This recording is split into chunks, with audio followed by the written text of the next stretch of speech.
on. So welcome everyone to our June Institute for Liberal Values panel discussion, our Liberalism in Practice panel discussion. This month, we're talking about empowered education. I want to give a big thank you to Dr. Tabia Lee, Nicole Neely, and Jason Littlefield for joining me today. Some housekeeping notes here. For those of you who are watching who haven't signed up for Circle, you won't be able to interact with us. So I would love for you to sign up for Circle. We've got most of our live streams and most of our offerings are on Circle. So sign up and join us so that you can be a part of the conversation. And for those of you who are signed up, there's a little chat box down there. So I will be moderating the conversation once we get going. So feel free to add any of your comments or questions in the chat. And with that, Nicole, you work with Parents Defending Ed, and I want to start with you because I feel like Parents Defending Education really gives a lay of the land of what's going on. And so one of the things that we're talking about in empowered education is what we can do to kind of push back this tide of different people call it different things, dogmatic ideologies. There's some neo-Marxism in there. There's a lot of politicization, can't speak today, in the classroom as well. And I know that this is something that Parents Defending Ed really looks at. So I'm going to start with you and just give you the platform. Give us the lay of the land. Let us know how critical social justice has affected education, what Parents Defending Ed looks at, what they track, what trends you're seeing, etc. Sure, great. Well, thank you for having me. And it's such an honor to be on with Dr. Lee and Jason. So thank you very much for your time and including me in this. Parents Defending Education is about 3 years old, and we try and give parents both the knowledge and the tools they need to be more involved in their children's education. I think as many of us saw during COVID, the traditional gatekeepers that we thought were in control of the situation didn't really have our children's best interest at heart. They cared about their money and they cared about their power. And so it's been really fun just over the past couple of years. We put out resources for parents to be more educated, kind of breaking down, I think, of what we do almost as translating lawyer into English. So people know, what does the First Amendment mean to my 8-year-old? What is Title VI? What is Title IX?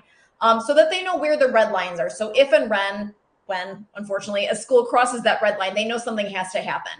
The next thing we do is we try and expose what's going on. We have a tip line. We receive dozens and dozens of tips a week. I mean, I think after the National School Boards Association in 2021, I think we were getting about 200 tips a week.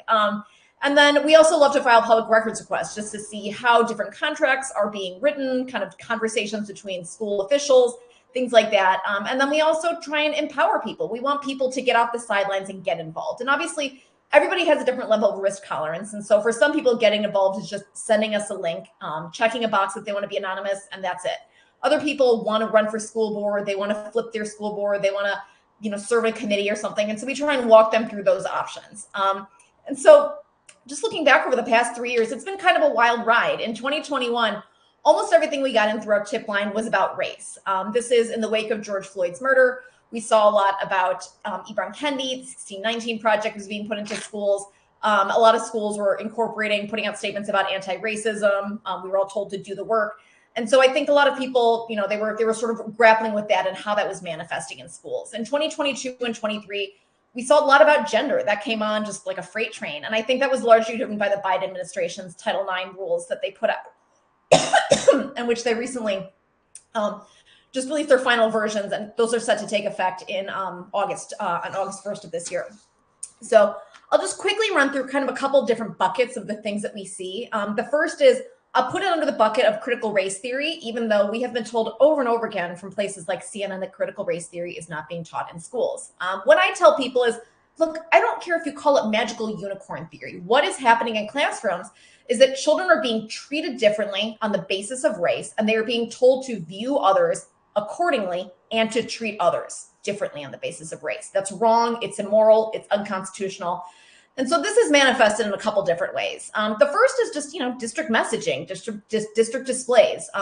We've seen a lot of districts that have hung Black Lives Matter flags. We actually had a lawsuit in Massachusetts in 2021 because the district flew a Black Lives Matter flag, and a Jewish family in the district said, well, BLM actually is on the record as supporting Hamas. We think that's kind of uncool. Would you fly an Israeli flag to show viewpoint balance? And the district said no. And then another family in the district, there was a police officer for the father, and they said, well, would you maybe hang a thin blue line flag, again, for intellectual or viewpoint diversity? because BLM really wants to defund the police, and the district said no. And so just things like that, where we're seeing officials, again, with our tax dollars in these public schools, put their thumb on the scale and really send the message, this is an acceptable viewpoint, this is not. Sending out all district messages, maybe about Ramadan, but not about Passover, things like that, where they're trying to kind of push people in one direction or another. Another thing that I find really disturbing is the rise of segregation through the use of what's called affinity groups or healing spaces. And so these will be little breakout clubs that'll be set up for students. But in many cases, these districts will explicitly tell people that they can't attend. And so sometimes there'll be, an Asian affinity group, a Black affinity group, and the white affinity group might be like a white ally group. And you have to be in the groups. They're not open to all. You just can't do that kind of programming in schools. And again, it sends a message that the most important thing to children is their race, is their skin color. And I think it's particularly insidious in K-12 schools. We see this in college, we see this in law schools sometimes as well. But in K-12 schools, I think it really exploits a power dynamic between an adult and a child. Because frankly, even if you have that in an elementary school and you do say, hey, this is open to everyone, what 7-year-old, what 9-year-old is going to say, well, I'm Asian, but I'm going to go to the white affinity group. I'm going to go to the Black affinity group. They're really not, right? They're looking for praise and affirmation from authority figures. And so I think that's something that's kind of particularly insidious. Admissions and proxies are something that really, in the wake of the Harvard Students for Fair Admissions decision, is something that's really pervasive. We've seen I live in Northern Virginia, the Thomas Jefferson School for Science and Technology, formerly the nation's #1 magnet school, started to use proxies to try and kind of, again, achieve their desired racial admission without saying, we're going to cap admissions for Asians at a certain percent, things like that. And so I think that's something else that's really sending a message that skin color is the most important thing about people. And then we're also seeing just on the racial discrimination front, DEI hiring and the rise of consultant-led professional development sessions, where teachers are forced to do privilege walks. You have to give some kind of statement about your commitment to diversity before you're hired. So obviously that's weeding out people that don't think that way. Equity, this is just kind of the catch-all term. We want equity. Equity is good. Equality is bad. Equality of opportunity is also very bad. And so we're seeing the elimination of gifted and talented programs, and also the rise of equitable grading. Equitable grading is, for those who are not aware, we don't do the traditional A to F grading scale anymore. Now an F, the lowest grade a student could ever get, period, for not turning anything is a 50%.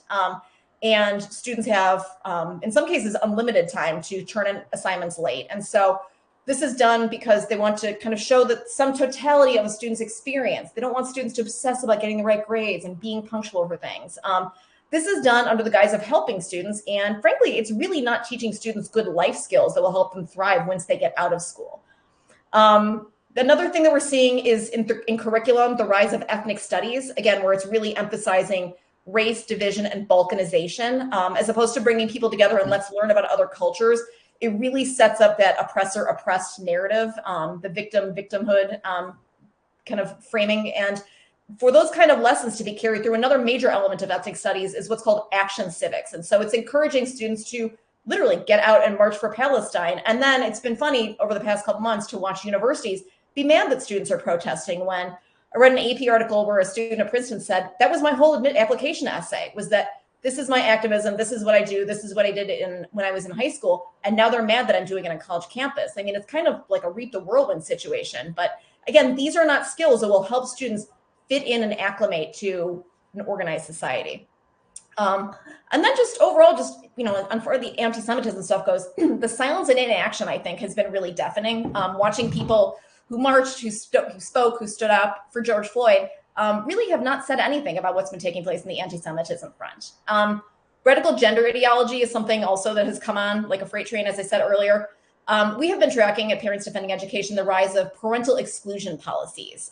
As of this week, we've identified 1,086 school districts around the country and counting with these policies on the books, impacting 11.4 million children. These are policies that say you as a parent do not have the right to know your child's gender identity. It means that teachers are making snap decisions based on the fact that, you're a Catholic, you're a Christian, you're a Republican. So you're probably not going to be supportive of your child. And as gross and terrifying as the Child Protective Services process is, at least there's due process in that if somebody accuses you of being a bad parent, you're allowed to show proof. Parental exclusion policies just mean they're making a unilateral decision to start to socially transition your child behind your back, and give them those kinds of names and other kind of support that you're not there for. And so, that's a significant mental health intervention. That's something that's really scary because it really undermines that parent-child relationship. Compelled speech and pronouns are also part of this, and certainly locker rooms, bathrooms, athletics, and then overnight field trips also is something where this has come up, where students are allowed to go to those places formerly sex segregated based on what they identify with. And this is also, this is about to be codified through Title IX. We're also seeing a lot of local gender clinics start to work with school districts, offering counseling services, chest binders, tucking underwear, things like that. Again, with kind of the explicit intent of having these things happen behind parents' backs.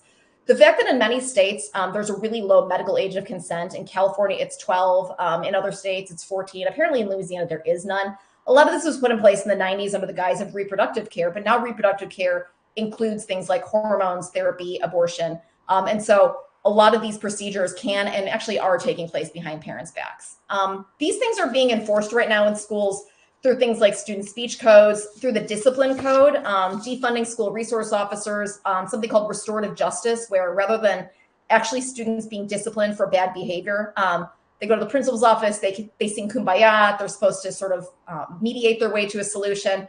But with a lot of the violence that we're seeing in schools right now, it's really hard to think how, frankly, singing Kumbaya is going to get, that child whose head was bashed into the sidewalk in St. Louis. How is that going to get her to a better place? And so this has been under the auspices of trying to break the school to prison pipeline, but this is something that's of deep concern to parents. And then also, schools are really obsessed with just getting into our kids' heads in general. There's a lot of surveying that's taking place, often, again, without parents knowing. And then what is happening with that data? Who has access to that data? And how is that being used, collected, and possibly weaponized against us? I think there's a school of thought where it thinks that kids won't learn if their heads aren't screwed on straight. So let's focus on getting kids' heads straight before they do any learning. And frankly, I subscribe to a different point of view. I think that what helps kids feel better about themselves is actual subject mastery. And when you look at American schooling proficiency rates from coast to coast, everywhere, every single state, every single grade level, children are failing. And that, I think, is something that is really of significant concern to me. So I'll pass it off to Dr. Lee from here. We're going to go first, Jason. I wanted to, you have a solution. You call it empowered humanity theory. So I want to hear, and I know a little bit about your story, so I'm going to give a little bit of an introduction here, but I hope that you fill it out for me. You were an SEL teacher, and SEL specialist, like a district level specialist. And so how is your empowered humanity theory different from SEL, DEI? What are some of the practical tools, and how does empowered humanity theory address everything that kind of Nicole just gave us as the lay of the land? What are you doing differently, and why is it better? First of all, I would like to say the things that Nicole was speaking to, especially, when things started ramping up and escalating after 2020, these were the things that I started bringing to my colleagues' attention around 2017, 2018, when I noticed the shift in the trainings that I was attending and the conversations that were happening. I understood, like, oh, wow, we are shifting towards this kind of neo-Marxism type framework. We should really talk about these things. And that did not happen. There was a lot of resistance to talk about this new approach that society was adopting. But I think the difference between what empowered humanity theory is and SEL and DEI and anti-racism is when you think of those things, diversity, that's a good sounding word. Inclusion is a good sounding word. Equality is a good sounding word. Equity, equal outcomes is not. But anti-racism is good, and social emotional learning, those things sound good.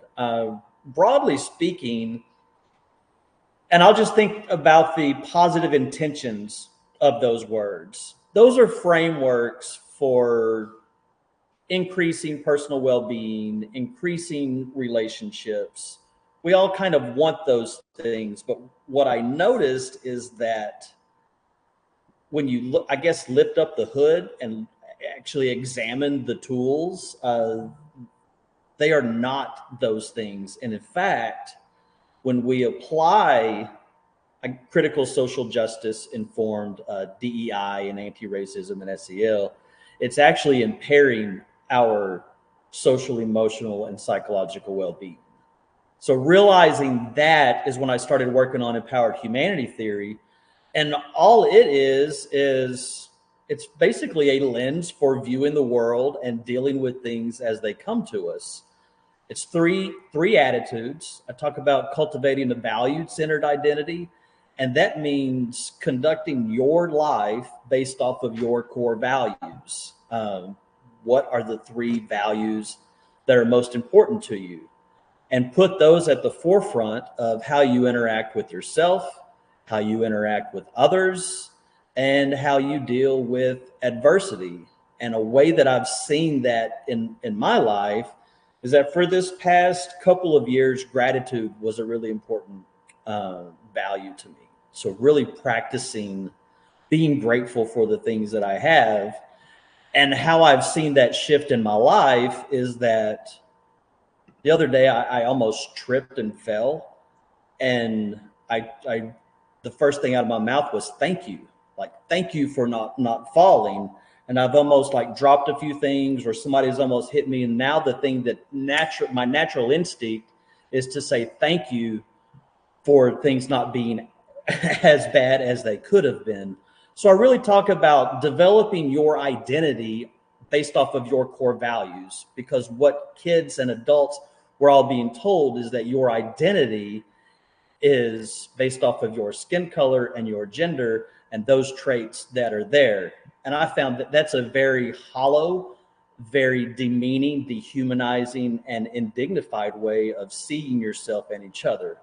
So really that attitude of a valued-centered identity, and then cultivating a dignity lens. Talk about focusing on the similarities that we have with each other rather than our differences, and that beneath our biologies and our personalities, we share many of the same common characteristics and motivations and tendencies. So how do we strengthen those positive tendencies? Because one of those tendencies is that capacity for prejudice. All humans are born with the capacity for prejudice. I mean, we see racism in our world, and we see all kinds of hate. Nicole mentioned the anti-Semitism that's rising now. There actually is that human hate. And whenever we see each other as different than us, the focus on race and the focus on gender is putting that focus on that group identity. And when we do that, we're actually strengthened that innate human capacity for prejudice. So even if in our heart, we don't want to be racist or prejudiced or hateful towards people, whenever humans view another human as part of a group or less than human than they are, they justify treating them awfully. And that's what's happening on a societal wide basis right now. And I see that attitude of cultivating a dignity lens as a way to, I hate to use the word combat, but kind of break down those walls of indignity that we're building by focusing on these different racial, ethnic, and gender groups, especially since we're doing that for an illiberal political cause. And then I guess finally, the other attitude is prioritizing mindsets of inquiry and compassion rather than those mindsets of fear and judgment. And the critical social justice world, it actively promotes prioritizing thinking processes based off of judgment and fear. This person is that color, so they must be this type of person. This person is that type of gender, so they must be that type of person. Those judgments and those fear responses that really centers our brain activity in that fight, flight, or freeze area. So a way that we can get out of that is that whenever our physical safety is guaranteed, we can notice those fear and judgment responses, the ones that limit us and the ones that limit people that we're in relationship with and that do relationship damage. we can inspect those thoughts with curiosity and compassion. So it's cultivating those three attitudes over time and putting them into everything that you do. And then we strengthen those attitudes by engaging in three pathways of practice. And there's practices that build awareness and equanimity, like mindfulness, breathing exercises, journaling, personal reflection, setting goals. Those are those types of awareness and equanimity practices. And then practices that build kindness and compassion for self and others. And then practices that celebrate our common humanity. And thinking about neuroplasticity and the idea that we become what we practice, when we intentionally put those three pathways of practice into our lives and into our habits, we're actually strengthening the neural circuitry that's related to our psychological well-being. So empowered humanity theory, it's a way for us to mitigate those barbaric human tendencies that we have, because we're all hardwired with these primitive tendencies that were designed to keep us alive thousands of years ago. But we can now, in the modern world, we can tamp down some of those primitive features and then strengthen what is inherently good within us. And just that basic idea is the antithesis of the critical social justice, DEI, SEL, and anti-racism. So I guess empowered humanity theory, it just is a framework that takes the kernels of truth that those words mention, but instead of a collectivist political philosophy, it's rooted in neuroscience and psychology. So, Dr. Lee, a lot of people know your story. I hope that you get to tell us a little bit more about it. But I know that you are, as a former DEI leader, I know that you're familiar with the landscape as Nicole laid it out. And I know that some of the work that you've done also looks at empowerment, looks at humanity theory, and touches on a lot of what Jason does. You are now rolling out your empowered social justice resources, and you've got quite a few workshops, which we'll link to in the YouTube video that we put out here. But I would love to hear more from you on several things. I want to, if you'll just give a brief overview of who you are and your story and why you're here, and then tell us a little bit more about these resources and why you think that they are important for how we change the landscape and empower education. Okay, yes, awesome. Thank you so much for the opportunity to be here today. I really appreciate everyone being here this afternoon, and the comments from Nicole and Jason, and the advocacy work that both of you are doing, and helping people to better understand these things. So I'm a lifelong educator. To sum up my quote unquote story, the more recent version of it, in recent years, it's not the whole story of my life by any means, but I was, my tenure review process at a California community college was subverted by ideological zealots. And after 2 long years of harassment, bullying, and intimidation, they finally completely subverted the process and basically terminated my tenure review process, and not due to professional incompetence, but for purely ideological reasons. And these things were stated in their write-ups and direct statements to me, and in the actions that were taken. And so part of my work as a teacher is to try to help people better understand each other and, our neighbors and who is with us on this life journey. And I really wanted to understand where these gangsters who had the title of educators on the public dime were coming from. And I needed to know and be able to name their perspective. So part of my work has been to really focus on social justice education. That's always been a feature of American education since it started. And so I realized there was a default, though, that was taking place, and that certain scholars were naming it as critical social justice.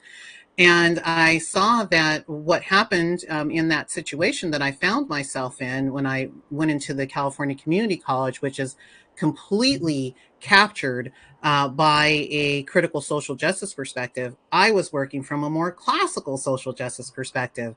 And I really wanted to understand that and to help others understand that, because I think having the language and the understanding of some of the foundational assertions, some of the key instructional tools and methodologies that are used, some of the race and gender identity ideologies that are at play, and what these different perspectives recommend and promote is really crucial to understanding when a individual, institution, organization, whatever it may be in education, is taking an illiberal approach to social justice or a more liberal approach.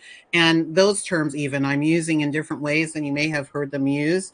And as you know, we live in kind of an upside down world right now where words that we all previously understood now suddenly have different meanings. So hopefully I'll have some clarity for you all. In terms of the foundational assertions, this is important because it really speaks to how do these two different perspectives view the country that we live in and the world that we live in. And a critical social justice perspective really asserts at its core, and they're pushing this through not just ethnic studies, but all disciplines and subjects in K through 12 and higher education. It's founded on this idea that America was founded on and is irretrievably rooted in white supremacy. This is one of their core assumptions and part of their worldview that teachers and administrators and school board members and even politicians who are advancing these types of ideas, they believe that. They also have a belief that systemic racism is baked into American society and that it is the cause of every disparity. Now, if you were working from a more classical perspective, you would perhaps believe as a foundational assertion that America was founded on the aspirational goals of fairness and equality for all. And you would also hold as a foundational assertion that racism is not the cause of every disparity. So you can see kind of just from the gate basic foundational thoughts about America, the world, and how America fits into the world and the purpose of America are very differently understood, and why civic education has taken this turn, as Nicole mentioned, towards this action civics, because there must be action taken against the so-called white supremacy and systemic racism that's baked into American society, if you believe a critical social justice perspective. Another thing to take a look at and for people to be aware of is that these different approaches to social justice also are manifested in the instructional tools and the methodologies that teachers are using. So in a critical social justice school setting, you'll hear about things like decentering whiteness. And you'll see policies and practices that focus on decentering whiteness. Now, what does that mean? That basically means anti-whiteness. That means resegregation, as Nicole spoke about, with those racialized affinity groups that teachers are being told to join and students are being placed in. Basically anything associated with so-called whiteness is something that we don't want to talk about or look at, including, historical facts or anything of that nature. And actually a rewriting of history to erase white people completely is a part of that agenda, and to ascribe all things negative to one group of people. And it's a very toxic thing for all children, not just, children of the most vulnerable populations and lowest socioeconomic groups. Another thing you'll hear about in critical social justice is this idea of raising critical consciousness. And this comes from this idea of, and it's actually been mapped onto intersectionality, and really focusing in on the liberation struggles of BIPOC people. That means Black, Indigenous, people of color. You'll see a lot of invented words and new words that you may not have heard before that folks are teaching to your kindergarten through 12th graders and high school students. And when we think about raising critical consciousness and intersectionality in particular, this is an idea of putting every single person into a matrix of privilege and oppression. saying that we're all on this matrix of domination or oppression. We're victims, or we're oppressors.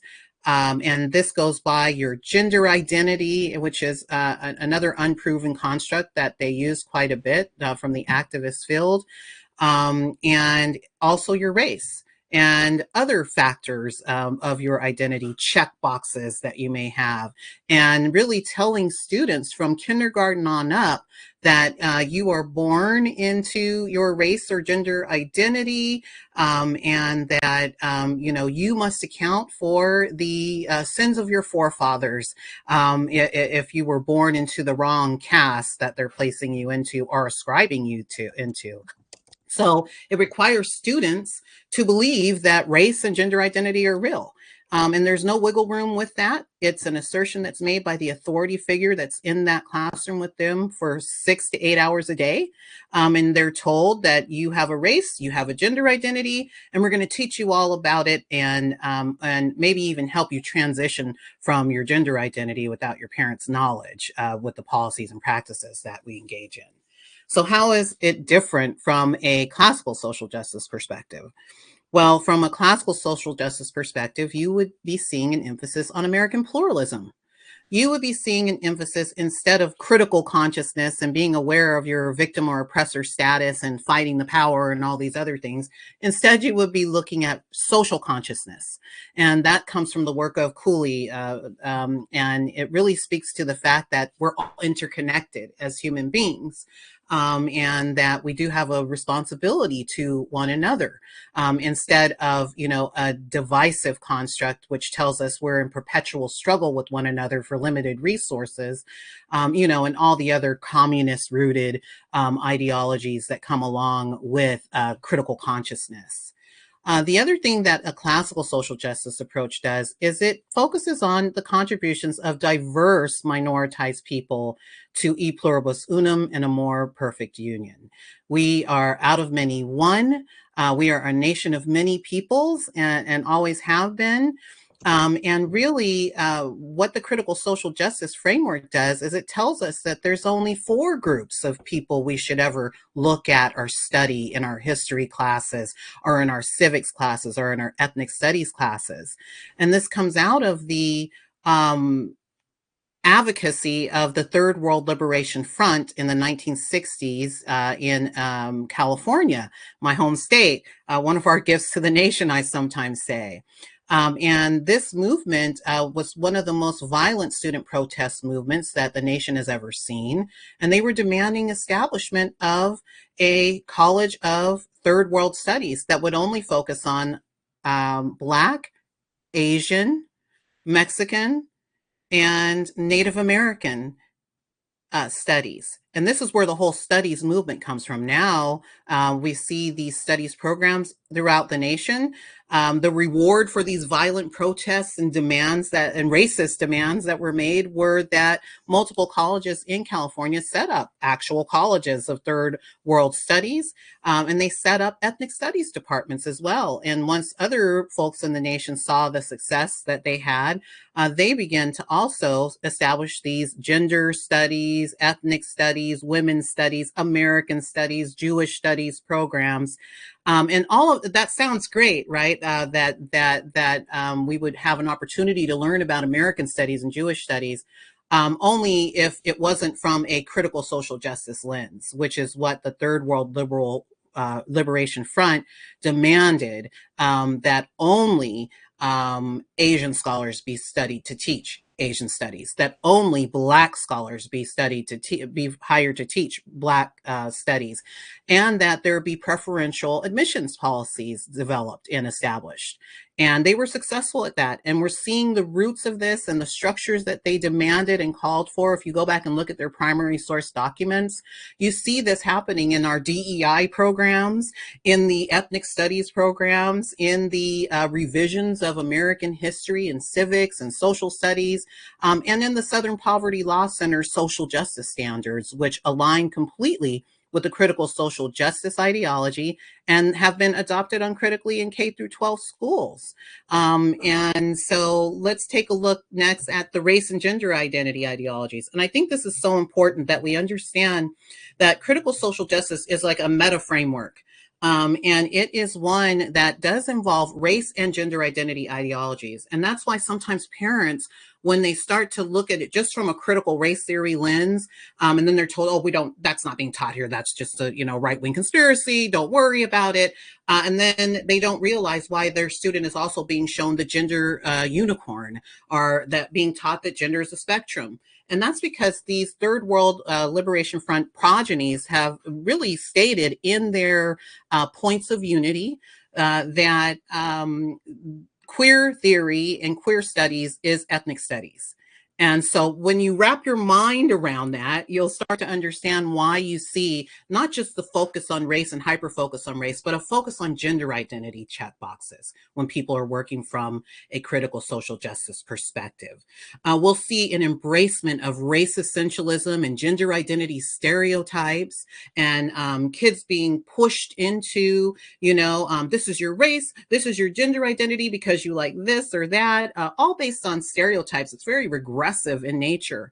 And you'll see teachers talking to kindergartners about things like cis heteropatriarchy and heterosexism and all of these other things that, even if you're someone who says, yes, I want my child to learn about social justice, like what does that have to do with it? It's a dehumanizing agenda. It's an agenda that seeks to destabilize all things about Western civilization and culture. And that means you must target the very core of people's humanity by confusing them about even basic things like male and female, and who they are as individuals. So classical social justice approach, on the other hand, doesn't emphasize these race and gender identity checkboxes with students of any age. Instead, it focuses on what Jason did describe in his empowered humanity theory of value-centered identity and pathways and practices for teachers to revise the miseducation that they've had in their teacher education programs, which leads them to do the things that they're doing that are actually harming all children and the nation at large. And it's not positive and not having a positive impact on their academic performance because it's a complete distraction from learning about math and language arts and so forth. Another thing that the classical social justice approach does is it explores the contemporary effects of things like human agency, resilience, and other and pluralism as well. And so what are we talking about when we say what it recommends and promotes, as I kind of wrap up here? A critical social justice approach really is, and these are words you'll hear used, these aren't words that I'm ascribing, these are words from their documents. It's anti-colonial, anti-imperialist, anti-capitalist, anti-racist. In terms of policy and practice, it does prioritize discrimination, present discrimination, as a remedy for past discrimination in every sense of the word. When we have DEI statements that filter out faculty members and educators from even getting a job in a school setting, that's one of the critical social justice practices. When we have DEI policies and racial equity policies, that's another advancement of these groups. And really what they're seeking to do on a grand scale is to promote the equality of outcomes.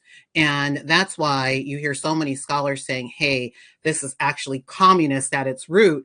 It wants everyone the same and to have the same and to take from one group and give to another. And so that's why it's so deeply concerning.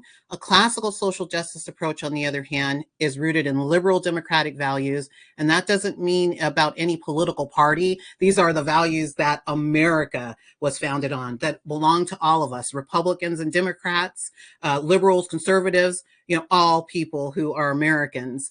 It also focuses on objective pluralism, on actually looking at some primary source texts and documents and prioritizing human dignity and equal treatment of all under the law. So that's why you'll see teachers that are using more of a social justice approach that's rooted in classical social justice, looking at equal opportunity, equal citizenship, and helping their students understand through primary source documents and other resources the various movements towards that, and the promotion of equality of opportunity.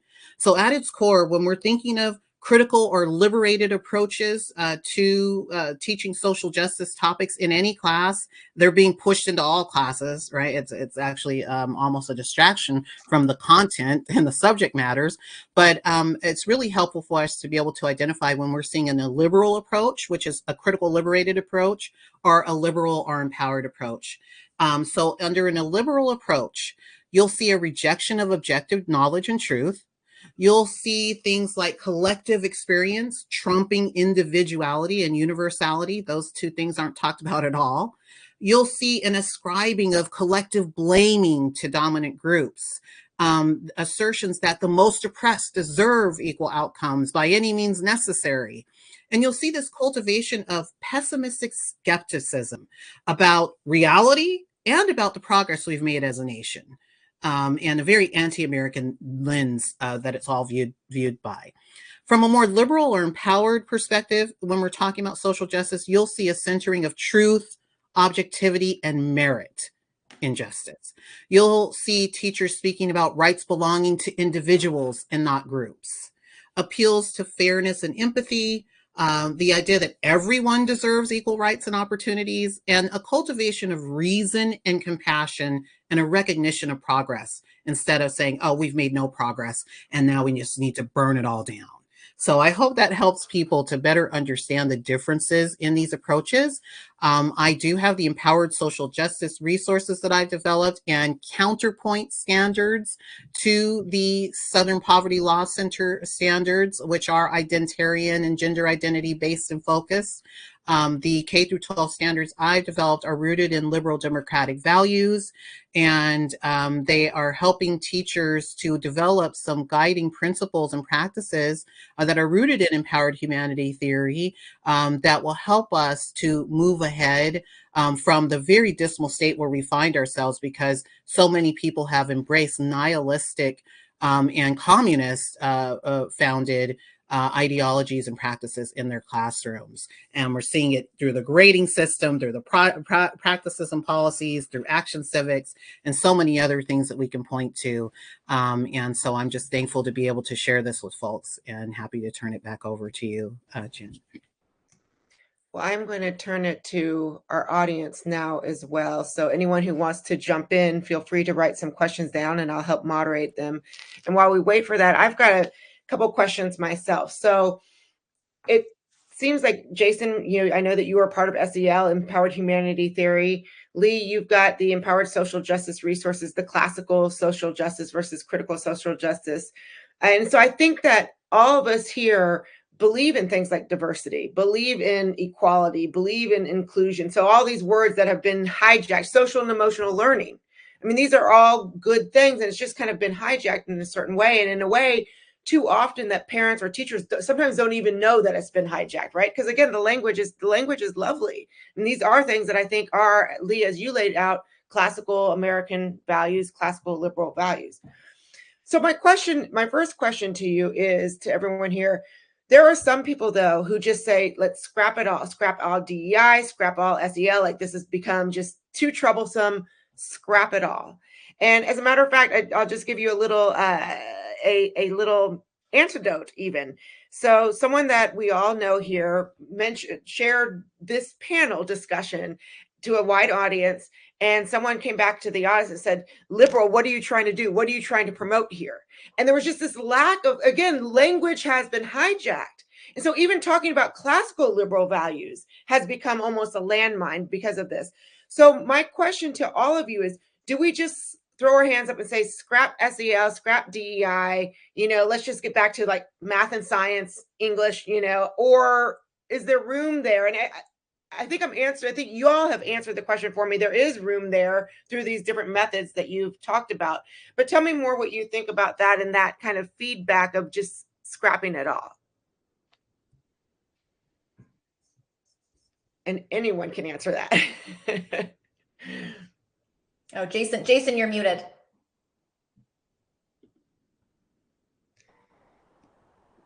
There you go. There we go.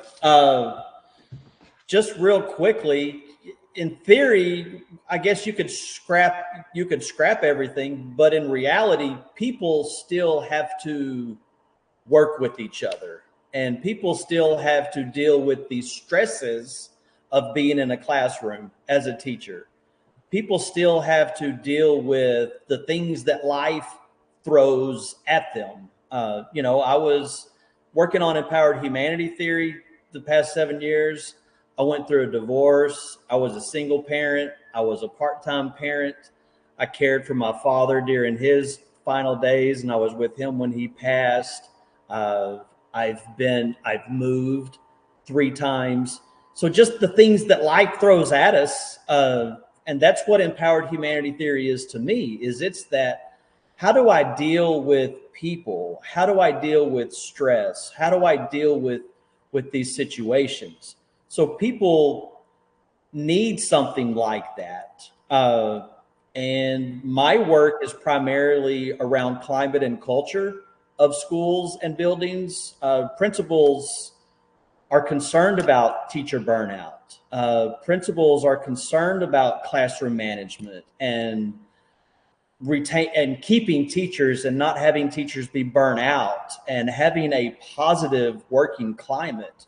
So I use empowered humanity theory as a framework to work with leadership teams and teacher groups on how to deal with these things. Last spring, I was working with some teachers in Maryland, and a teacher had this breakthrough. She said, so this is really more about me and us as people rather than just another thing as a teacher. And I said, yes, exactly. I am here to help rehumanize this system of public education, because we dehumanize each other in this business every single day in the most mundane ways. And now we are adding these layers of dehumanizing each other and getting children to dehumanize each other based off of race and based off of gender. So the knee-jerk reaction of throw the baby out with the bathwater, in reality, it doesn't work. And in reality, our teachers, our educators, I heard Lee mention, the colleges of education were captured, years ago, and teachers are now teaching with this neo-Marxist framework, even if they don't realize that that's what that is. Many teachers don't realize they've been given some ineffective tools. So if you get rid of the ineffective tools, what's in its place? We have to have effective tools, and empowered humanity theory is an effective tool for increasing our well-being and increasing relationships with each other and creating positive climate and culture. I would just add, it's very easy to point and criticize and say, like, look at what they're doing and look at how wrong it is and look at the terrible effects that it's having. It's much more difficult to come up with an alternative, to do something different, to suggest something different. Imagine if you're a teacher and you're being told, like, that's wrong what you're doing, and your Black Lives Matter week at school is wrong what you're doing, and that gender unicorn is wrong what you're doing. You're just being told all the things that you're doing that are wrong, and no one's offering you an alternative or a way to still talk about topics that you have been taught as a teacher are central to teaching and learning, social justice topics. And so it's like you're left with all the things you've been taught are wrong. For me, when I encountered the idea that there were various ideologies of race, in my 40 years of teaching and teacher education and teacher development and training programs and stuff, none of my mentors, no one had ever told me there's more than one way to view race. There's different ideologies of race. There's different philosophies of race. No one had ever taught me that.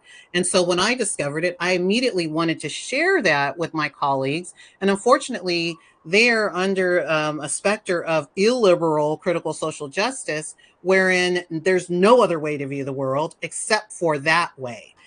So when I said, no, we need to talk about these various ways of even understanding race, Where did gender identity theory come from?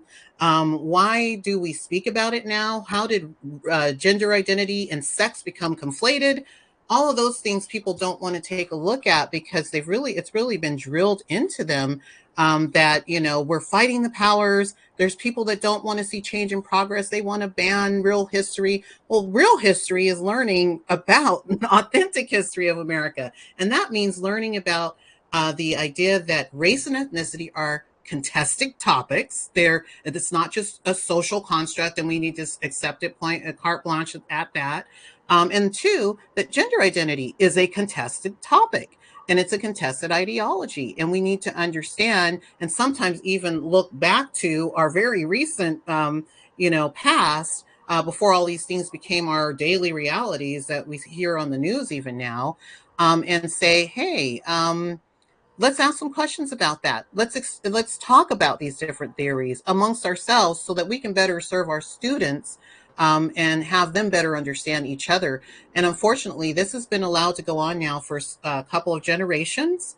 And so you can't undo it instantly. You can't just say DEI must die, and that's going to be magic, that happens. Some folks are very committed to this, and they're going to keep pushing at it and renaming and massaging it a new way, and that's why knowing who we are and what we stand for and what our country was founded on, knowing our Constitution, knowing the Declaration of Independence, knowing some of the documents from the Inter-America Alliance, these things are crucial for us to get back to our basic foundations so that others cannot rock us off from that, or teach us a history that's just not true and not real, and have us being very down on America. I think we have a great country here, and that we are a grand experiment, and that we've had things in our past that we should not turn away from or pretend didn't happen,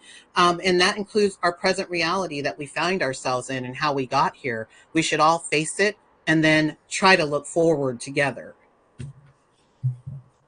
It sounds like we need to decolonize the vocabulary, right? But it is, it's funny because as a libertarian, right? I mean, my husband he calls himself a classical liberal, and most people don't understand what that is. And so I feel like this is something, the semantics is something I've struggled with my entire career. But it's been interesting also just over the past couple of years to watch kind of the language capture and transfer, right? Where initially CRT was good, then Chris Rufo kind of made it toxic, then we weren't doing critical race theory, then it was culturally responsive teaching. DEI is now JEDI, justice, equity, diversity, inclusion. There's also belonging. And so I think, Dr. Lee, to your point, there will always be people that are pushing this. And that's why, Jason, I love what you work on, because it really, to center it back to that individual, the humanity. I mean, my personal background, my grandparents on my father's side met in an internment camp in Manzanar. And they both had very, very different experiences. My grandmother's family was very angry. They refused to sign the loyalty oath. They had their American citizenship stripped and moved back to Japan. They were sent back to firebombed Tokyo on Christmas Day, 1945. My grandfather's family was very, very patriotic. They all enlisted in the army to get out of the camps early. They fought in the 442nd. That's the diversity in one family. And so to put me in a room and say, you have yellow skin, you go there, you think that way, does such a disservice to me, to my children. And also, race is not the most interesting thing about me. My sex is not the most important thing about me. I mean, Jason, listening to you introduce yourself, I'm a husband, I'm a father, there are so many other things that we center ourselves in, and to have this framework imposed on us, certainly, obviously the pandemic, I think in a way it sort of broke our civic engagement muscles. And so we will always have to figure out how to interact with each other. I have a 9-year-old and a 10-year-old at home. Their social skills are very off because they were locked at home with us for 2 years, and my husband and I are weird. Right. But we have to really teach children and teach adults, again, how to interact with each other. And as you guys have both said, not make these snap decisions and assumptions about people based on these immutable characteristics. I love the idea of a value-centered identity. To me, that is the most beautiful thing. I mean, that is who you are, right? And I think what's crazy is so many of us, and Jason and I have had this conversation offline, we don't even really, and Jason teaches on this, know our own values, right? I mean, I've learned so much just learning my own values, let alone how I interact in the world. But we have got a couple of questions here that I want to get to. So this one is for you, Dr. Lee. In working with college students as I do as an academic advisor, how can I help students understand that their lives are more than just the sum of their race and gender identity? Well, I think that, some of the practices and pathways that are outlined in empowered humanity theory can be really useful, not just for teachers, but for counselors and others in the helping profession. When you engage your student as an individual, and, get to know them and what their goals are, and what they want to do with their academic and social and professional careers. I think that that's something so important for us to do, instead of thinking we know all about a student by what they've checked off on their entrance or enrollment papers, or what we're even just ascribing to them by looking at them and making a lot of assumptions. Get to know people. Get to know who they are, what is important to them, what their values are, instead of telling them what their values should be and who they should be. And I think that that would be most helpful for counselors to start engaging in that, instead of, wanting to know my pronouns. Get to know my name, get to know my individual history and what my goals are. And I put a link and this will also, these links will be added on the YouTube video that goes up, but I put a link to Jason's Empowered Pathways as well, where he talks about this valued-centered identity. So another question for the group. Where have you seen successful efforts made to get students to develop their critical thinking skills, demanding that decisions be supported by evidence, looking for good arguments against one's own ideas, etc., so that they can recognize and hopefully reject ideological indoctrination? Also, what is done when that is done, is there pushback?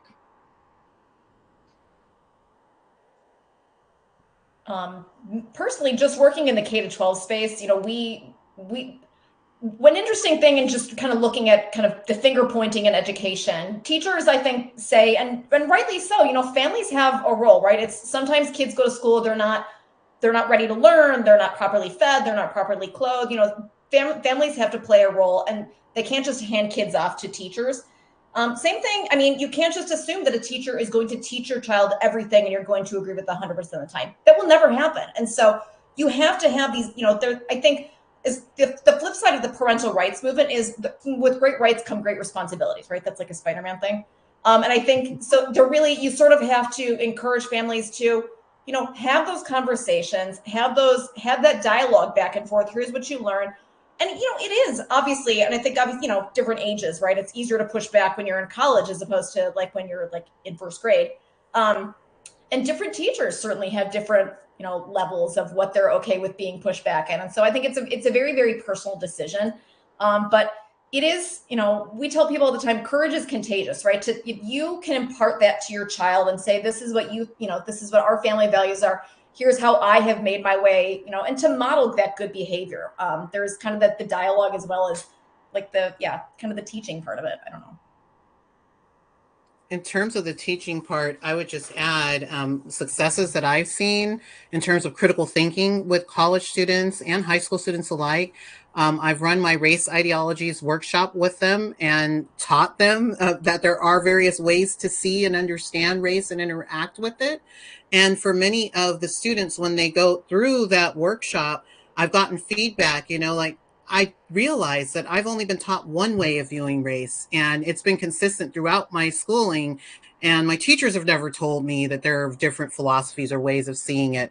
So I think that that's something that's important, to broaden the lens, to have viewpoint diversity, and to know that any topic we're talking about, race, gender, whatever it may be, there are many different ways to view it. And students need access to texts from all the different perspectives so that they can make up their own informed decision and talk to their family and community members about what they're learning, instead of being taught there's only one way to see this or that. Yeah, and I think as far as successful efforts, we are rooting for you, Jason and Lee, with your empowered social justice resources, empowered humanity theory. I think that will be quite the success. And with that in mind, since we're coming up at the end of the hour, if there's no other questions, next week on the 27th, Lee will be joining me again for our Liberal Values Lab on empowered social justice resources specifically. So if you've enjoyed this and want to learn more, join us then. You can find it on Circle. And any final questions from any in the audience or any final words? Thank you. I thought this was a very fruitful discussion, and I think that hopefully it spurs some real change that we need. Because, you know, I've been trying to talk about this for the past 7 years, and I've got a lot of resistance from the political left and the political right. And I'm hoping that after 7 years of just pitching this idea of let's be the best people that we can be, and let's put aside this toxic ideology that is destroying us individually and destroying us as a country. And let's begin to take positive steps in a new direction, because what we've been doing the past 7 years is just fueling the divide, destroying relationships, and breaking individuals down. The mental health crisis is a very real thing that's in our world. Division is a very real thing in our world. Families and people not talking to each other is a very real thing in our world. And I think it's important to us right now in this moment to individually and community take positive steps in a new direction. And I'm happy and honored and grateful to be a part of that. Yeah, thank you. And Nicole, appreciate Parents Defending Ed getting us, I mean, that's one of the big things too. One of the biggest challenges, Lee and Jason are providing some solutions, but one of the biggest challenges is even having the language to speak to the parents in the first place. And so the three of you, it's been a great honor to host you tonight. Thank you so much.